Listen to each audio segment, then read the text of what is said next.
శ్రీనివాస భక్తి ఛానల్కి అందరికీ స్వాగతం. ఈరోజు మనం తిరుమలలో ఉన్న ప్రముఖ ప్రాచీన ముఖ్య తీర్థాల గురించి తెలుసుకుందాం. మొదటిది పాండవ తీర్థం.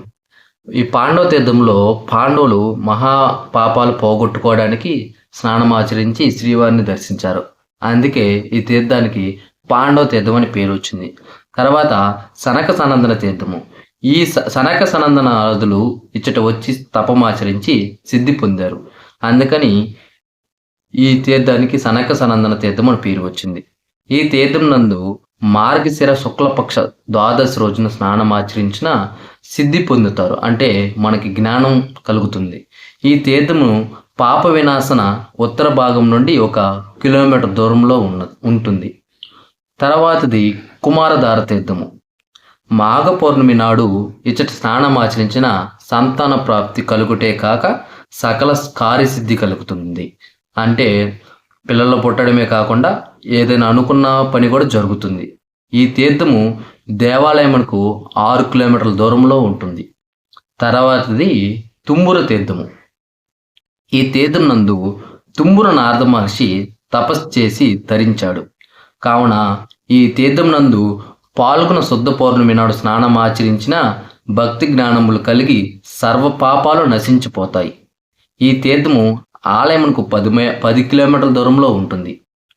తర్వాతది నాగతీర్థము. ఈ తీర్థమునందు స్నానం ఆచరించిన కన్యలు ఉత్తమ పురుషుని భర్తగా పొందుతారు. అంటే పెళ్లి కాని వారు ఎవరైనా ఈ నాగతీర్థంలో స్నానం ఆచరిస్తే మంచి భర్తని పొందుతారు.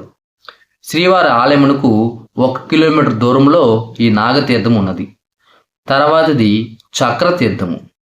భారత యుద్ధం ముగిసిన తర్వాత శ్రీహరి తన సుదర్శన చక్రం చేసిన పాపాలు పోగొట్టుకోవడానికి ఈ తీర్థంలో స్నానం ఆచరించాడు. ఇక్కడ స్నానం ఆచరించిన బ్రహ్మహత్య, శిశుహత్య దోషములు తొలగి పవిత్రులవుతారు. శ్రీవారి ఆలయమునకు 2 కిలోమీటర్ల దూరంలో ఉన్నది. తర్వాతది జాబిల్లి తీర్థం. ఈ తీర్థం నందు జాబిలి అను మహర్షి తపస్సు చేసి తరించాడు. ఈ తీర్థం నందు స్నానం ఆచరించినచో భూత ప్రేత పిశాచములు తొలుగుటే కాక మనోవాంఛ సిద్ధిస్తుంది. ఇచ్చట ఆంజనేయ స్వామివారి ఆలయం కూడా కలదు. తర్వాతది బాలతీర్థము. నాగతీర్థం నుండి 200 గజముల దూరంలో ఉన్నది. ఈ తీర్థం నందు స్నానం ఆచరించిన వృద్ధులు సహితము బాలురగుదురు. అంటే ఈ బాలతీర్థంలో స్నానం ఆచరిస్తే ముసలోళ్ళు కూడా పశువులు అవుతారంట.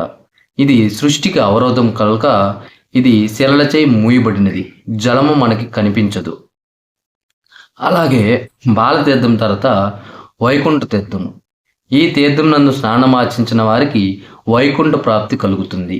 ఈ తీర్థము మన వెంకటేశ్వర స్వామి గుడికి తూర్పు దిశగందు 1 కిలోమీటర్ దూరంలో ఉన్నది. పురజనులు ఇచ్చట వైకుంఠ సమారాధన అప్పుడప్పుడు చేయుచుందురు. శేషతీర్థము. ఈ తీర్థం నందు స్నానం ఆచరించిన వారికి మరుజన్మ ఉండదు. అంటే ఇక్కడ స్నానం ఆచరిస్తే ఇంకో జన్మ అనేది ఉండదంట. ఈ తీర్థమునకు పోవుటకు చాలా కష్టము. పర్వతంలో అధిరోహించుట కష్టపడుటే కాక చిన్న ప్రవాహాలను దాటవలను. ఇచ్చట పాచి తెప్పగట్టి ఉండును. జాగ్రత్తగా దాటవలి. ఈ తీర్థం యొక్క విశేషమనగా ఆదిశేషుడు శిలారూపమున ఉండును. ఇదే కాక ప్రత్యక్షముగా కొన్ని నాగుపాములు ఈ తీర్థం నందు తిరుగుతూనే ఉండును. దేవాలయమునకు 10 కిలోమీటర్ల దూరంలో ఉన్నది.